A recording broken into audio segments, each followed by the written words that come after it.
Buksan po natin ang ating banal na kasulatan. Magandang gabi po sa inyo mga kapwa-pastor at mga kamanggagawa at higit sa lahat sa mga kapatid sa ating Panginoon. It's a great honor for me, napakalaking pribileyo po sa akin na maanyayahan po. I'm so honored, I'm so humbled na maanyayahan po sa napakagandang okasyon na ito na ang layunin po ay pagtibayin, palakasin po ang mga anak ng Diyos. Ang ating pong teksto sa gabing ito ay matatagpuan po sa Aklat ng Awit, Kabanatang 23 at talata pong 2. Psalm 23 and verse number 2. Pakitignan po natin ang talata na po ito, Psalm 23 and verse number 2. Akin na pong babasahin. He maketh me to lie down in green pastures. He leadeth me beside the still waters. Ang mensahe po natin ngayong gabi ay sa tabi ng matining na tubig. Beside the still waters. Tayo po ay manalangin.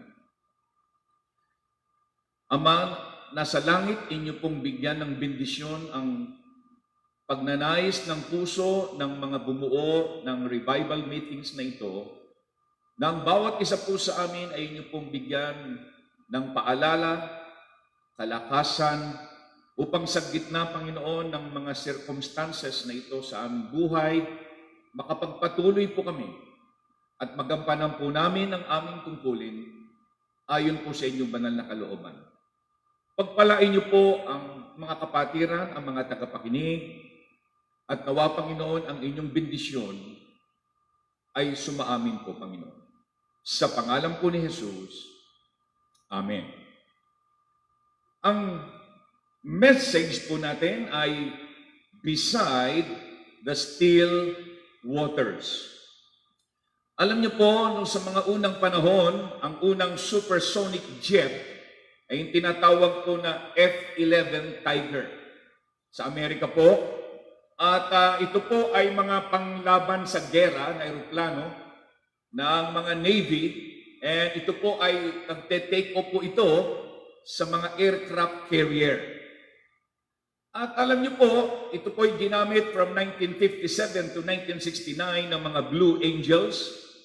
At ngunit meron po isang pangalan na hindi po maialis sa aeroplano ito, yung pong pangalang the plane that shot itself down. Bakit po?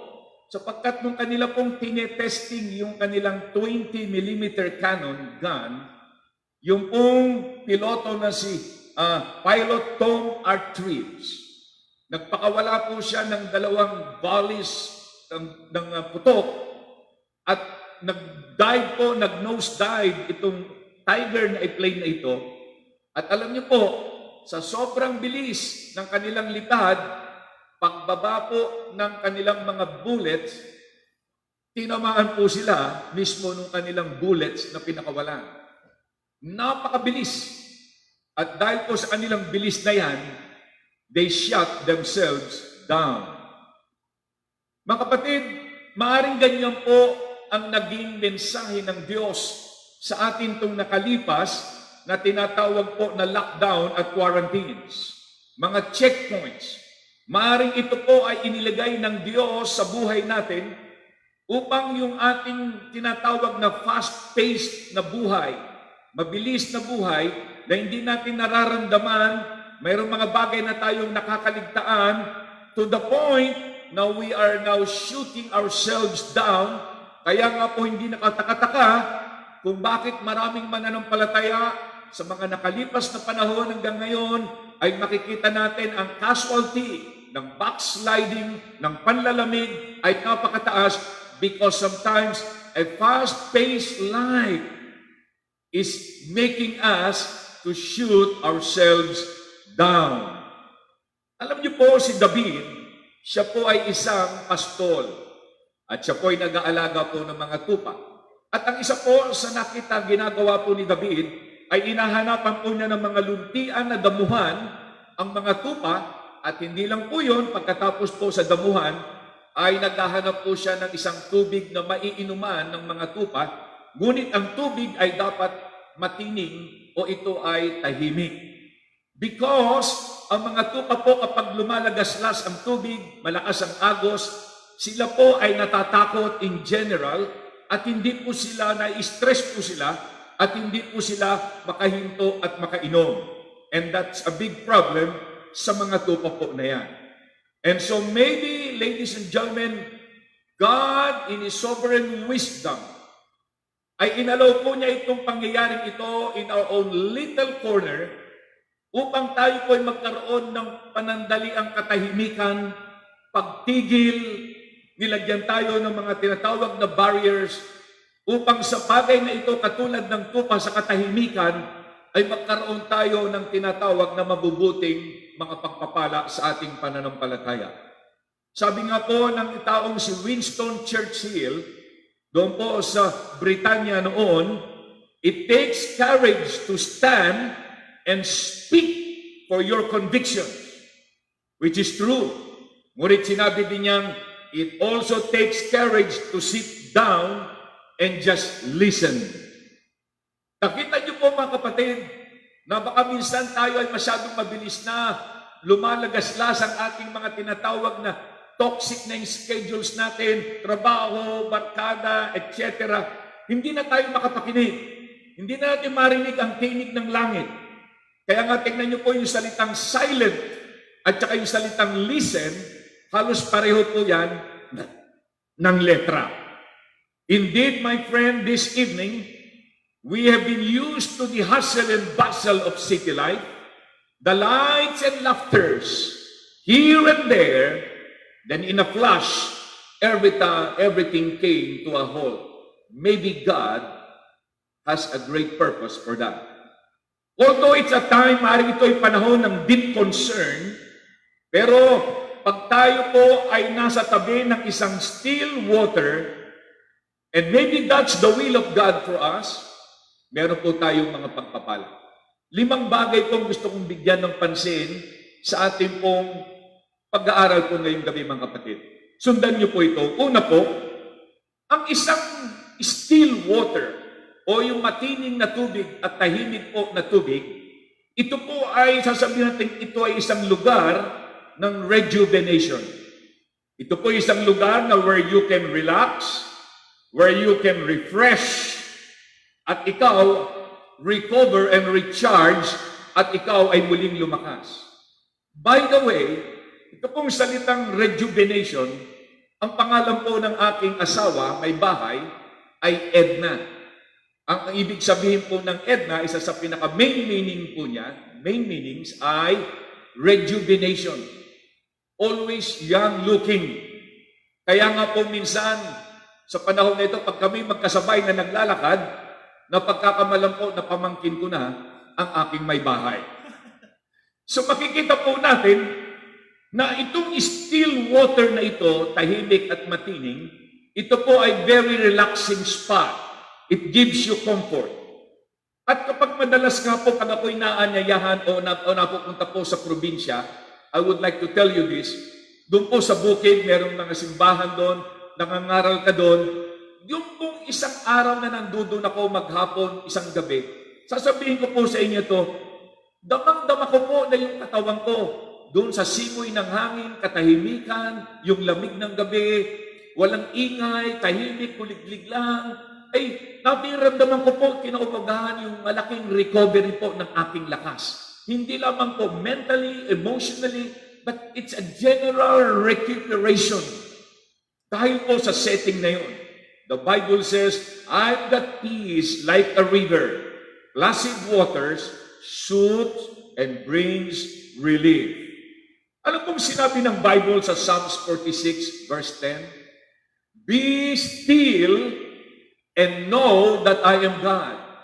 Alam niyo po yung salitang still, ito po ay nanggaling po sa salitang Hebreo, nang ibig sabihin ay sit down and relax. Ikaw ay sumalampak at magpahinga.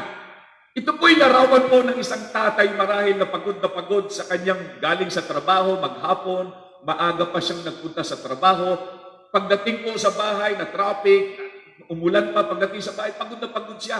At pagpasok niya ng bahay, nandoon yung malambot na sopa, ang ginawa po niya, sumalampak na lang po siya doon, binigay niya yung kanyang lahat ng kanyang bigat at pagod at nagpahingalay po siya doon. Yung pong ibig sabihin ng salitang still po ba dyan? Sit down and relax. Kahit po yung Mother Nature during the lockdown and quarantine, napansin po natin na pag tumingin po kayo sa bandang EDSA, napakaaliwalas po.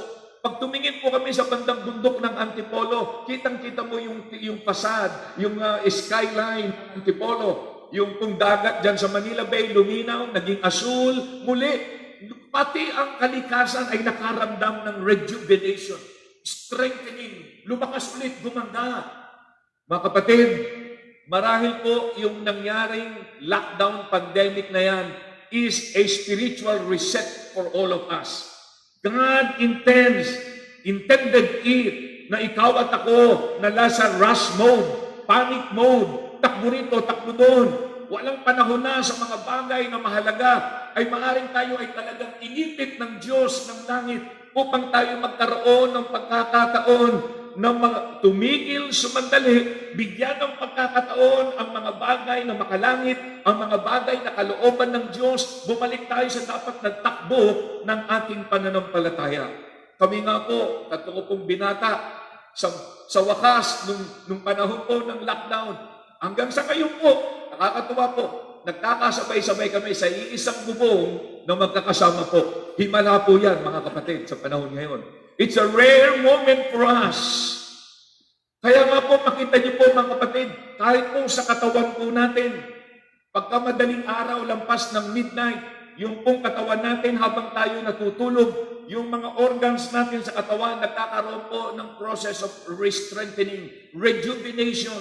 Sa pagod na nakuha mo sa pag-araw, na yung pagtatrabaho, nagkakaroon po siya ng self-strengthening. Kaya nga po, mga kapatid, nakakalungkot po yung mga nasa call centers. Alam po natin, yung kanilang araw baliktad sa gabi. One day, magkakaroon po ng pagsingil ang bagay na yan sa kanilang katawan. Makikita po natin na sa panahon nito, worship, quarantines, kung titignan po natin ito marahil, mga kapatid, maaring itong nangyaring quarantines at lockdown ay nakapagligtas ito ng maraming buhay ng mananampalataya sa kapahamakan. Marahil marami na tayong kasamaan na nasa gitna ng mga tukso, mga maling direksyon, mali na yung kanilang pananaw sa pananampalataya, hindi na tapat. Pero when God suddenly struck down this global pandemic on a global scale, maaaring ito po, in a way, nakaiwas po tayong tamaan ng bala na atin din pong pinakawalan. Maaaring tayong mahina spiritually, but this lockdown has given us time to pray more, to read the Bible more, concentrate more on our faith, and it has given us some infusion of strength within our soul. Alam niyo po, kaya nga po yung pagpunta sa church, it's essential. Church is essential. Natutuwa ako kila Pastor Bonyog, ang isa pong hinahangaan ko pong kay mga ngaral at mga nagawa ng Panginoon, through the lockdowns and quarantines, they kept on, nagpatuloy po sila at dinisregard nila yung risk, they just tried to pray to God. Yung iba po ay hindi, katulad namin, pero it does not mean na mayroon pong tama o mali, yung pong leading ng Panginoon sa kanila. But why? Because when they get together, when we come together in church, every time we go there, kaya nga po pinaglalaban natin yan. Nandyan din po ang ating congressman na pastor na kanya rin ipinaglaban sa halls of Congress that church is essential, that the reopening of the church must be done soon. Bakit po? Because when we come together, we have a spiritual recharging, we are strengthened, we are rejuvenated, because during the week, andyan yung cares of the world. During the week, andyan yung stress and burden. We need to stop once in a while and go to a place where we can sing praises to the Lord, where we can go and worship and fellowship. Kaya mga kapatid, huwag po nating pababayaan yung ating worship time. Huwag po nating pababayaan yung time with believers. Huwag nating pababayaan any engagement spiritually because they become a recharging headquarters for our faith. Mga kapatid, katulad po ng revival preaching na ito, nakakatuwa po. Yung mga kabataan ng mga pastor ngayon, sila ang nag-iisip naman gan Pastor Paul Tardio sa Contending for the Faith. Ito Pastor John De Jesus, pastor ng Mission. They came up with this. At nabubuo nila ito. Praise the Lord. Why? Because alam nilang kailangan natin lumakas, manatili yung kalakasan natin if we expect to be able to go on and continue serving the Lord. Alam niyo po, sabi ng isang scholar, kahit ang Panginoong Jesus sa kanyang analysis, meron daw pong 10 beses na nagkaroon ng mahabang pagpapahinga ang Panginoon o tinatawag na mini vacation sa kanyang 3 taon o mahigit na konting mahigit sa lupang ito na siya po ay nagpahinga, nagkaroon ng break na ang goal niya ay to win the world. Pero nagkaroon siya ng ganung mga breaks, siesta time. Pinakikita lang noon na kailangan natin ang katahimikan to recharge. Makikita natin na nagpunta po kami sa Holy Land nung nakaraang Marso po.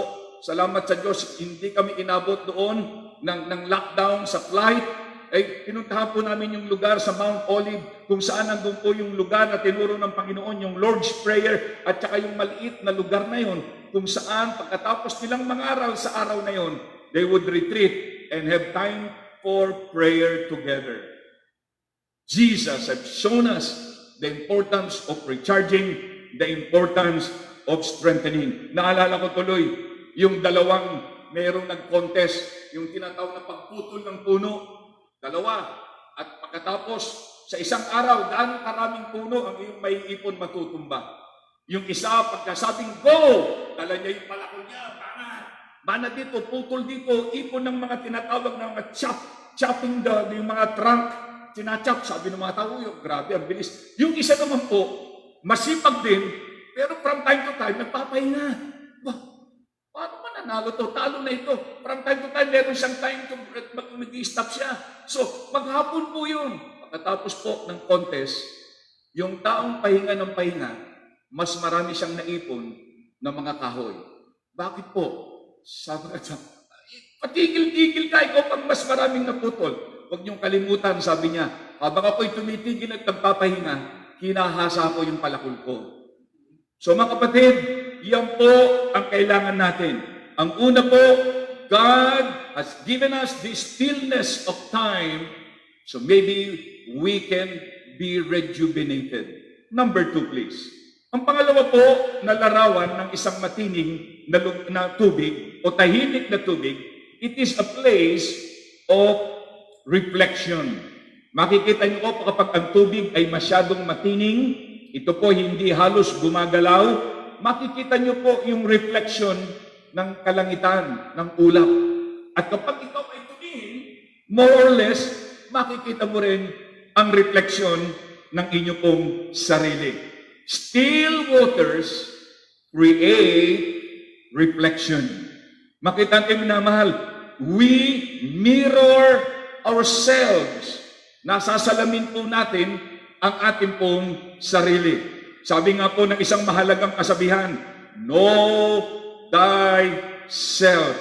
Minsan po, malungkot po, lalo po sa mga kabataan po natin, pag sila po ay pumili ng katuwang ng kanilang puso, ang tibok ng kanilang puso ay nakabase lamang sa panlabas na bahagi ng babae o ng lalaki. Binabase lang ito sa tangos ng ilong, sa ganda ng balakang, sa lakad, o sa kanyang tinatawag na bearing. Pero walang saliksik tungkol sa kanyang tunay na ugali. Walang saliksik sa mas malalim na punto ng pananampalataya. Kaya marami nga po tayong makasamahan. Nasasadlak, nawawala, nasisira ang buhay. Dahil ultimo yung spiritual barometer, spiritual perimeter ng Diyos, binabaliwala dahil po sa tingkad at tindi ng tinatawag na atraksyon sa panlabas lamang. Physical, shallow, skin deep, superficial.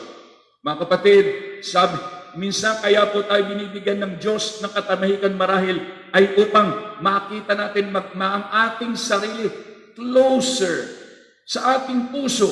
Ano po ba ang ating lagay? Nasubukan nyo na bang tanungin ang mga tao sa paligid nyo na malapit sa inyo at sabihin nyo, ano masasabi mo sa akin? Have you ever tried? Hindi lamang as a person, but as a believer in Jesus Christ. Nasubukan nyo na po bang magtanong na ganyan? Naalala ko po, doon sa GOP election po sa November sa Amerika, State House sa Michigan, tumatakbo po yung isang lalaki bilang state congressman sa Michigan. Alam niyo po ang ginawa po ng kanyang anak na babae? Isang anak na babae, naglabas po ito sa social media at sinabi niya, kayong mga boboto dito sa ating distrito, huwag ninyong iboto ang tatay ko para nyo ng awa. Alamin niyong maigi kung sino ang aking ama. Imagine, at tatay niya ito, anak siya, siya mismo nagsabi sa mga tao, please, for heaven's sake, huwag niyong iboto ang tatay ko. Know him further. Kapatid, maring ang lockdown na ito at quarantine ay isang pagkakataon upang tumigil tayo kung samantala at tignan natin ang ating sarili, manalamin po tayo, mag-reflect po tayo, ano ba ang aking ugali? Ano ba ang aking spiritual burden? Ano ba ang aking status sa church? Pag tinanong ko ba ang pastor ko, sabihin ko, pastor, bilang miyembro, ano ang masasabi mo tungkol sa akin? Will my pastor, with a big smile, say, I salute, you are an inspiration? Or will the pastor might be able to just back up at say, mabigla sa tanong mong yan?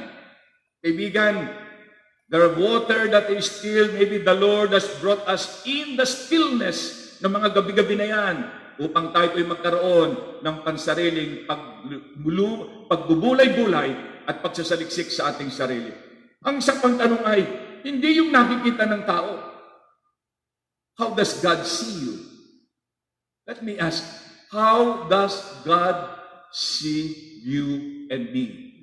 Ano ang tingin ng Diyos sa iyo at sa akin? Yan talaga ang ultimate na tanong. Bali na yung mga tao we can create an image and reputation. But the ultimate issue is, how does the Savior and God look down on us? Paano? Will He be able to say like Job? Nakita mo si Job na kanyang ipinagmamalaki kay Satanas? Remember Jesus, yung mga Pariseo, ang galing ng kanilang pamamaraan ng paglilingkod. People are impressed, people applaud them, and people salute them. But Jesus looked at them and said, sabi ng Panginoon, kayong mga Pariseo, sabi na, woe unto you! Kayo ay parang pinturadong mga nicho, pero sa loob mga kalansay na nangangamoy. How is she? How are you? Pangalawa po, it reflects the sky. Alam niyo po, yung COVID, isa sa ginawa ng COVID, nagbigay ito ng awareness o maaring takot sa puso ng mga tao at nag-isip sila tungkol sa kamatayan. Nag-isip sila tungkol sa eternity. Paano ito? Nag-isip sila tungkol sa destinies, soul. Nag-isip sila tungkol sa mga makalangit na mga bagay. They began to think about heaven. Naging sensitive sila sa mga verses from the Bible. Naging sensitive sila sa mga tinatawag ng mga biblical.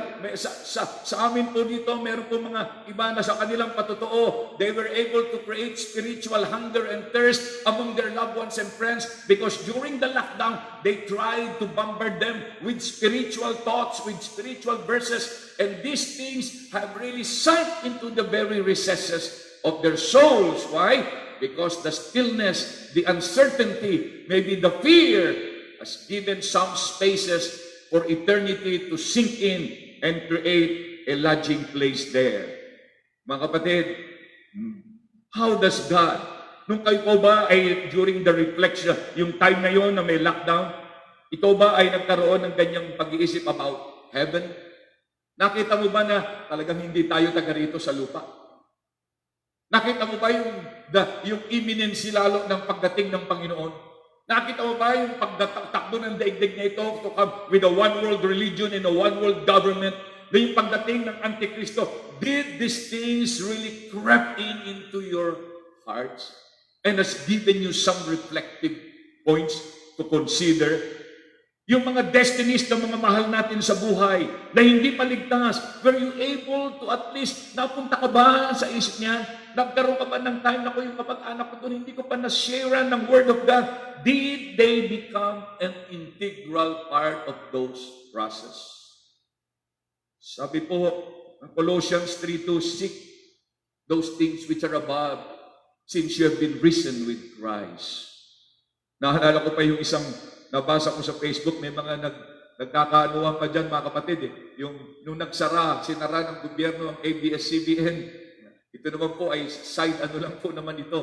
Merong mga doon na talagang, to high heavens, galit sila sa gobyerno, they made big qualms about the closing, the shutting of ABS-CBN.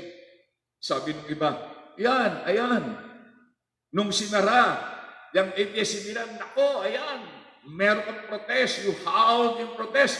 Pero nung yung church ay sinara at walang service, walang tithes, walang ikapo, meron ka bang sinabi? Tahimik ka. Nagkaroon mo ng ganun mga palitan na, alam ko namang hindi healthy, hindi naman good intentions naman pareho, pero just to point out something na sometimes our mind, because we've been so attached to the things of this world, na pag dumating yung mga critical issues, critical moments, our minds lumalabas kung saan talaga nakapokus yung ating isip, and not on the things that really matter. Pangatlo po, ang isang matining na tubig, mga kapatid, na kung saan doon tayo dinala ng Panginoon during the quarantine and lockdown, because it's a place of realization.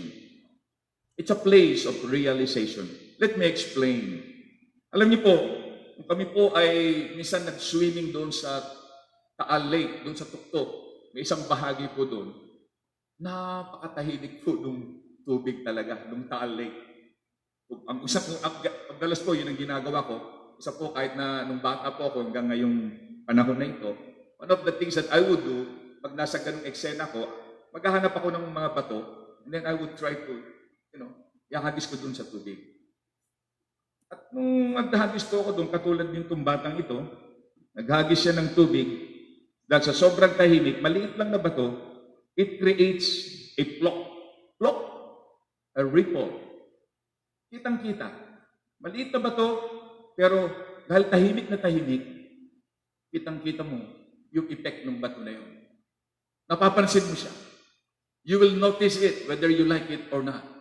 Pero sa isang beach na maraming tao, masaya, naglulundagan, ang lakas ng alon, mayroong mga tinatawag na banana ride dyan, may mga yung sailboat, talaga naman, andyan yung mga nagtitinda, masaya, naghahabulan.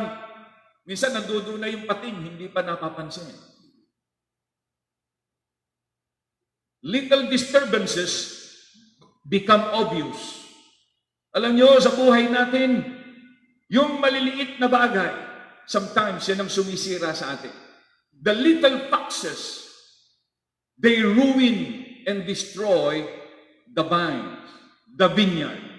Maliliit, maling relationship, mga maling pinapanood natin sa internet, yung mga maling kaisipan, yung mga maling pag-uugali, yung mga pag-absent sa church, hindi pagiging tapat sa ikapo, sa mga pagbibigayan, hindi pagbabasa ng Bible. Sometimes, kapag mabilis ang buhay natin, we can just manage our lives even at the expense of these things. Maliliit na bagay.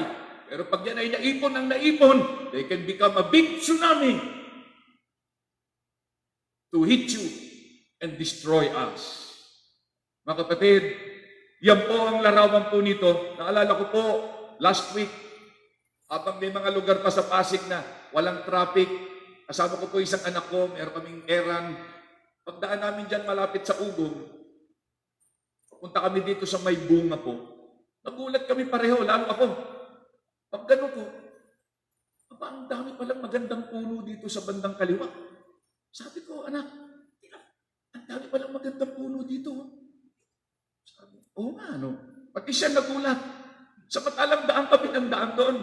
Paladalas kaming dumadaan doon, pero hindi namin nabibigyan ng pansin. Pero ngayon dahil mabagal ang tapatakbo namin, relax lang kami, walang hinahabol. Suddenly, my eyes was fixed on that angle, at nakita ko yung ganda ng mga puno sa side na yon. Hindi natin napapansin minsan mga bagay-bagay sa buhay natin because mabilis ang takbo natin. Masyado na tayo engaged, toxic, and those little things, the little ripples, yung mga little things na yan na lalalaglag, hindi natin napapansin. Pero sana po, ito pong nangyaring lockdown na ito, it has given us a still moment na makita natin, bakit nga ba ako nakastand doon? Bakit nga ba ako nakikipag-chat doon? Bakit nga ba ako doon? Bakit nga ba ako sumusuway sa magulang ko? Bakit nga ba itong Bible na ito hindi ko nabibigyan ng pansin? Bakit nga ba? Bakit nga ba? Distractions. We have been distracted by the fast-paced life. Aksidente po sa kalsada, napakataas po, at 8 sa 10 aksidente minsan ay dahil sa distraction. May hawak po yung mga gadget. Tumitingin sa GPS, nag-aayos ng DVD sa likod na pinapanood ng anak, nagpapalit ng CD sa stereo, mayroong telebisyon, nag-change clip ng channel, mayroong email, may text. And because of this distraction, road accidents skyrocketed. Distraction. Sa bilis ng buhay, trabaho, pag-aaral, dito sa bahay, yung mga bagay na maliit na mahalaga, napapabayaan na hindi natin nakikita yon na appreciation. We've been distracted so much by the mundane things of this world. Sana po, nung lockdown na yon, nakapagmuni-muni ka sa iyong kwarto, sa iyong higaan, you have all the time to be alone. Sana po nagkaroon tayo ng chance to really think, reflect, and realize, ano ba ang buhay? Ano ba ang dahilan ba't ako na-save? What's the purpose of my existence in this world? And I hope God has spoken to you in a very special and personal way. Pangapat po, ano po ba ang lugar ng still waters? Bakit tayo dinala ng Panginoon doon? Pangapat po, it is a place of recognition. It's a place of recognition.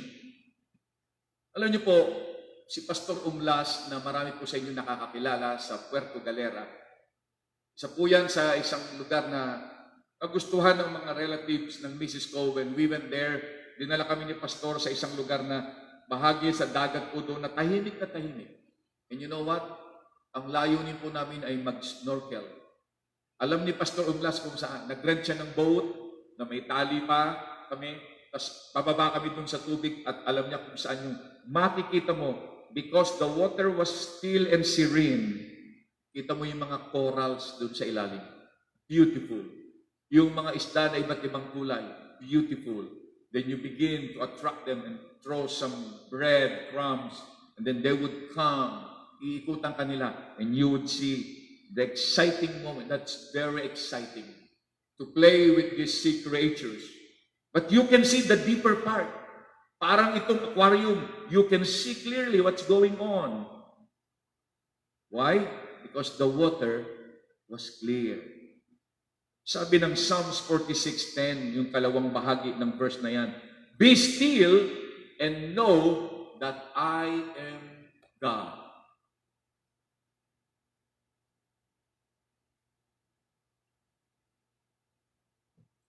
Do you really know God as He is? Do we treat Him really as the Jehovah, the God of dominion, authority, and power? O is just a little God na minsan hindi nabibigyan ng respeto, ng parangal ng mga tao. Kahit sa mga simbahan lang, pag tinigan natin, pag pumunta mananampalataya sa simbahan, sila ay pumupunta ng wala sa tamang oras, wala sa tamang panahon. They don't give a big concern na yung pupuntahan doon is the God of heaven. Not only our saint, the God of heaven. You know why? Because ang pagkakilala natin sa Kanya is insufficient and too limited. Pag nakilala natin ang know that I am God, tumahimik ka, huminto ka, tumigil ka, mag-reflect ka, mag-realize ka, magmuni-muni ka, and know who this God of yours is.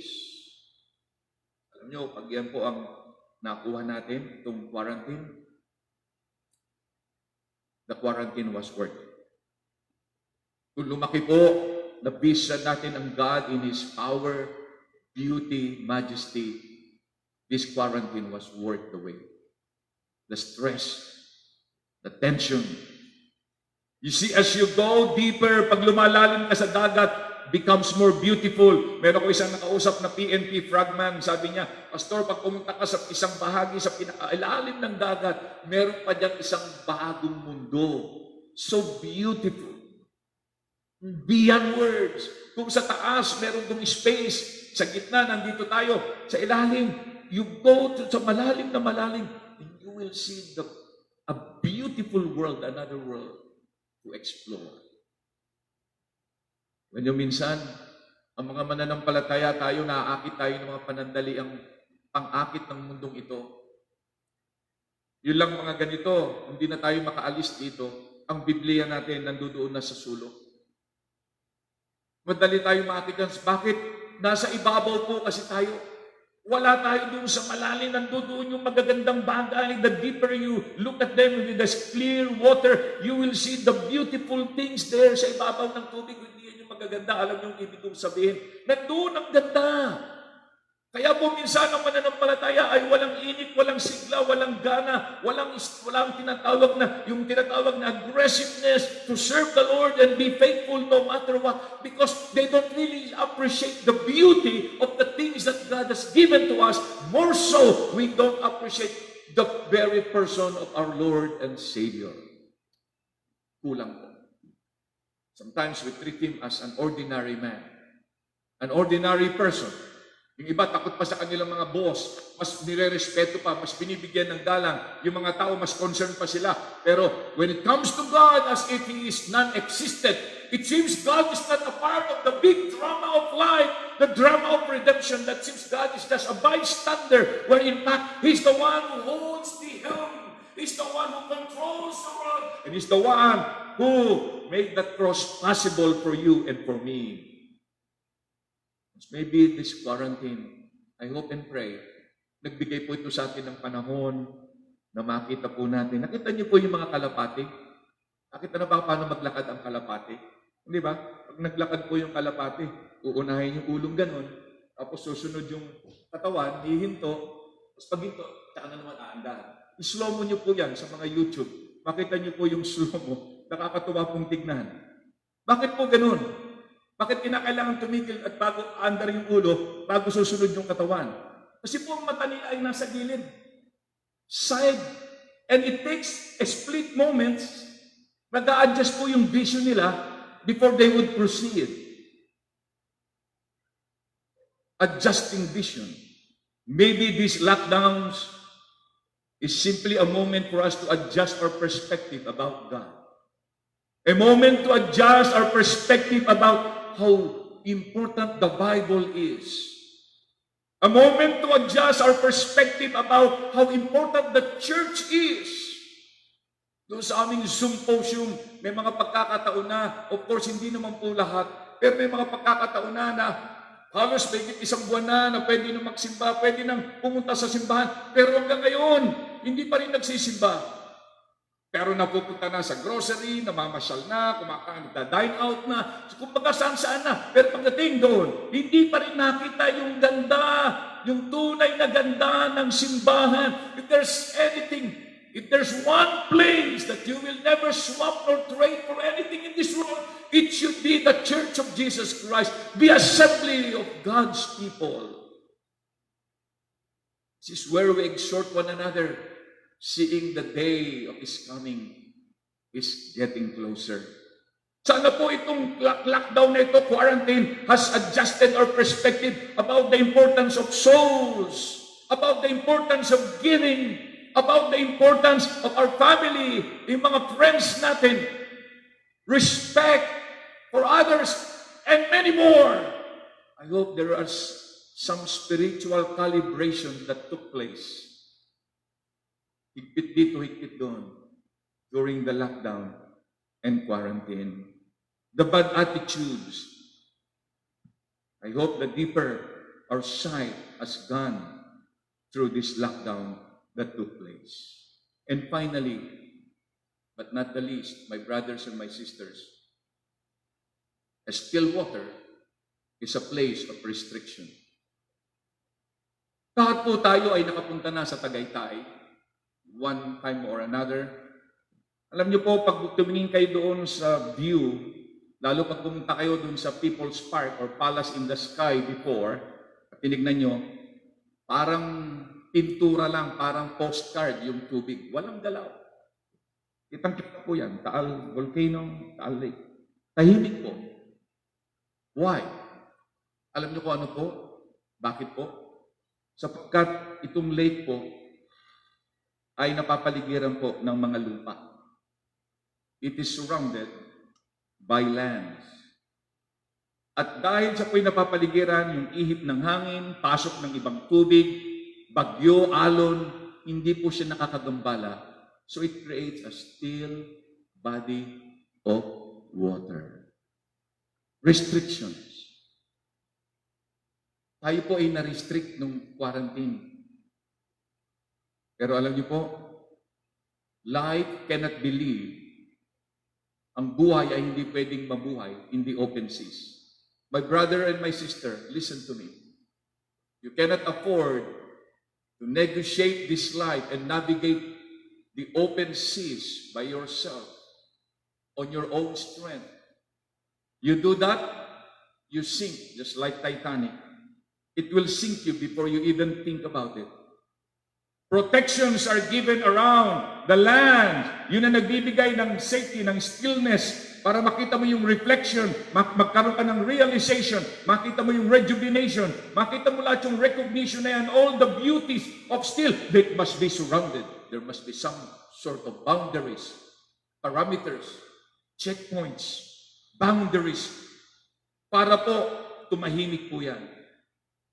Alam niyo po, kaya nga po may quarantine, lockdowns, checkpoints, for one purpose, so that you and I will not be exposed to the virus, so that you and I will not get infected and maybe die because of it. Parameters, limitations are there to keep us safe. Young people, listen to me. Andyan yung ating mga magulang, day in, day out. Minsan napapabayaan natin yung kanilang paalala at mga pangaral, but they are restrictions to give you still water, to give you a life that will be safe, secured, successful, beautiful, because God also will bless you. Backsliding, ang mga backslider po starts with the little things. Pag nag-accumulate po yan, yan po ang delikado, yan po ang masisira po yan.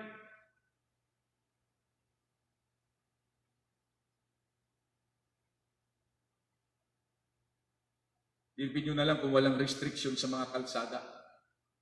Walang traffic light, walang guhit, walang left turn. Naalala ko tuloy yung isang kwento ng isang mister, nanonood siya sa television. Meron dong announcement. Nagkaroon ng 911 at biglang announcement, breaking news. Sabi doon, highway so and so, merong isang kotse na pasalubong ang takbo. Pasalubong ang takbo. Sabi niya ganun, dito sa highway na to, please warn people. Naisip ng mister na yun, na ang misis niya, doon lagi dumadaan sa highway na yun. Tinawagan niya kagad ang cellphone. Sabi niya, honey, saan ka ngayon? Nandito sa highway na to. Sabi ng kapay, eksakto eh. Mag-ingat ka, sabi niya. Sabi ng pulis, merong report na meron dyan isang kotse na pasalubong ang takbo. Sabi ng kanyang misis, sweetheart, hindi lang isa, marami sila. Kailangan po natin ng restrictions. Yung payo ng mga magulang natin, number 1. Maaaring sobra ang kanilang paraan, maaaring makapagsalita ng masakit. Pero tandaan mo, pag binuksan mo at inopera mo yung sa mga salita nila, makikita mo ang isang puso na tumitibok ng walang iba kundi dahil mahal ka nila at ayaw kanilang mapahamak o masaktan o mabigo. Ang ating mga pastors, sometimes hindi namin alam na kung paano namin sasabihin sa inyo, paano namin gagawing appropriate, paano namin sasabihin salita namin magiging suwabe ang dating, yung nasa likod ng isip namin at puso namin that we want to convey and we want to pound and we want to deliver into your doorsteps. Pero minsan maingat kami, mga pastors ninyo, maingat because they don't want to offend you, they don't want maging negative kami, maging bigot kami, maging hypocritical, maging egotistical or arrogant in our way or judgmental. Hirap po kami. Let me tell you this. Everything that your pastors have declared behind your pulpits is only meant one, to give you safety so that you can be beneficial and useful in God's kingdom. No matter may pagkukulang po ang ating mga churches, ang ating mga pastors, but maliit lang na bagay yun when you compare that to the cross. Maliit na bagay yun kung yung church na iyong dinadaluhan, sila ang naging dahilan para ikaw ay maligtas. Sila ang nagtyaga sa iyo, sila ang nag-soul winning sa iyo, sila ang nagbigay ng buhay nila at panahon sa nakalipas na panahon. Kaya ang maliliit na bagay niya, they will pale in comparison. Throw them away. Look at the bigger, substantial things that the church has done for you. Remember this, once you divorce yourself from the church, you're on your way to something not good. You are on a head-on collision. The church is a protected place. It's a restricted place. The fellowship of the believers, the singing, the preaching more than anything else. Natutuwa po sa online ngayon, napakaraming mga messages. Diyan po yung contending for the faith. Natutuwa po ako.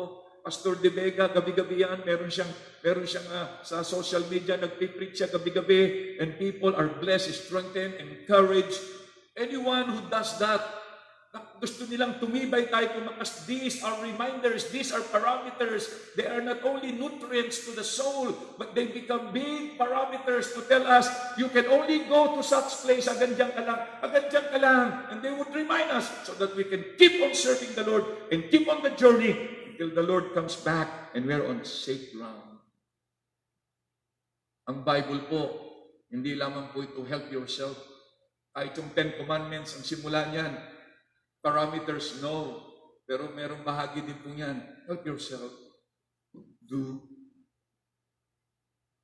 Mga kapatid, sana po sa gabing ito, as you have started, Pastor John, yung inyong revival meeting, sana po this message at least ay maging isang maliit na apoy that would trigger a wildfire, a conflagration tomorrow, Friday, and Thursday and Friday.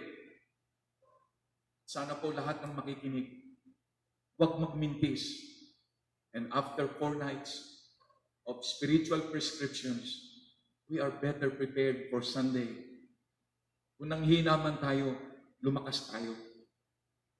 Mayroon lang po akong tanong, yung bang lockdown na yon, nakalipas sa 3-4 na buwan, ay lumakas ka sa pananampalataya? Naramdaman ba yung lakas? Yung iba kasi, Netflix, naubos ang panahon sa Netflix. Nung bang pagkatapos na yon, ng lockdown na ito, looking back, hindsight, ito ba ay nagbigay sa iyo ng reflection about God, yourself, eternity? Did these things rock your soul? Pagkatapos ba nung lockdown na ito, did you see God in a bigger picture, in a better landscape?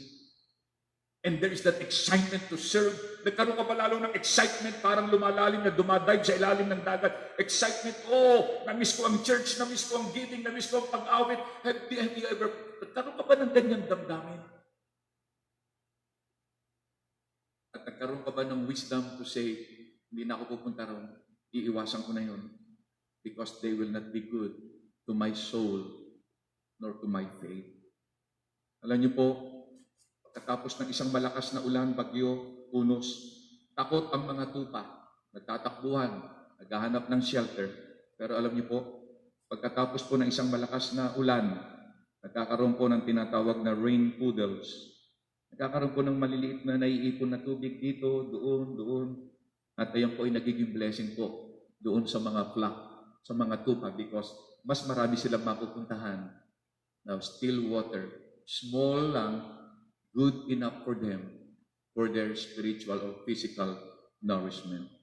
Sana po, itong pandemic na ito, itong quarantine lockdown, hindi po itong naging dahilan para tayo manlamig. Nagkulang sa pagkain ng sustansya ng salita ng Diyos. Na ito po yung nawalan tayo ng gana na dahil sa bahay lang tayo, live streaming. Nawala na yung tinatawag na in-person fellowship. Sana po hindi po ganun. But rather, this pandemic has created spiritual poodles to our advantage. That anywhere we go, we have seen more opportunities.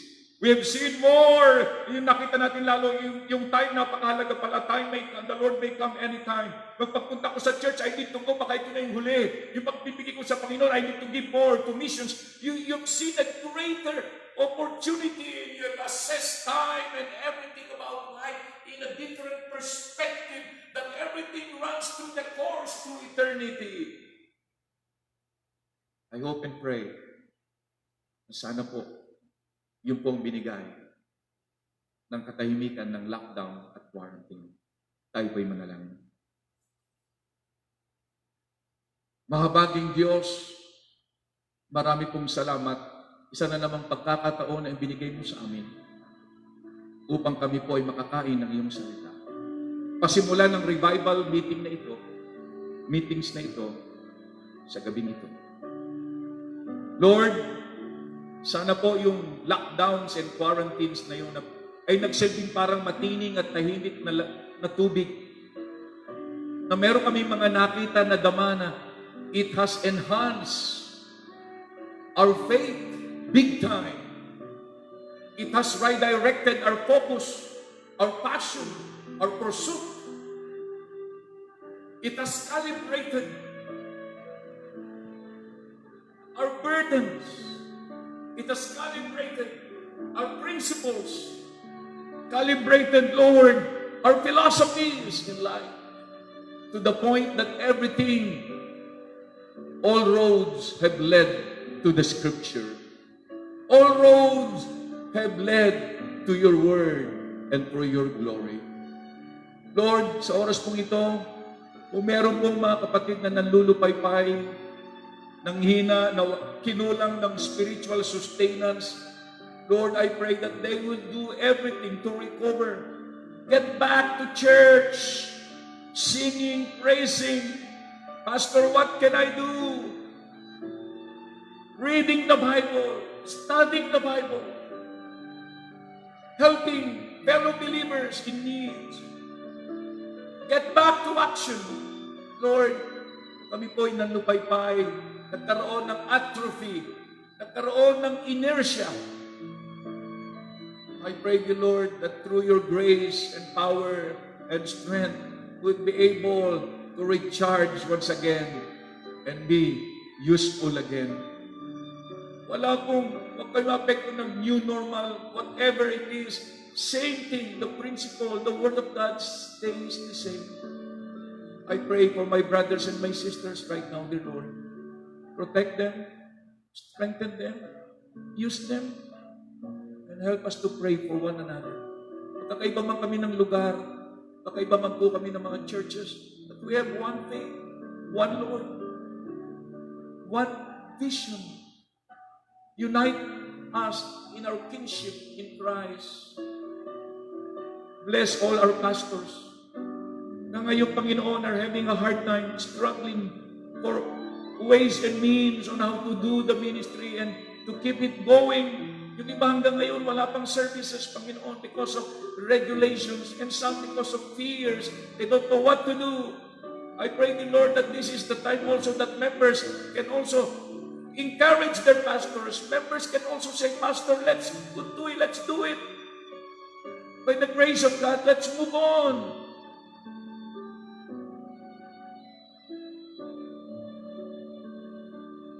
The Lord is my shepherd. I shall not want. He leads me beside green pastures. and He leads me beside the still waters. In Jesus' name, amen.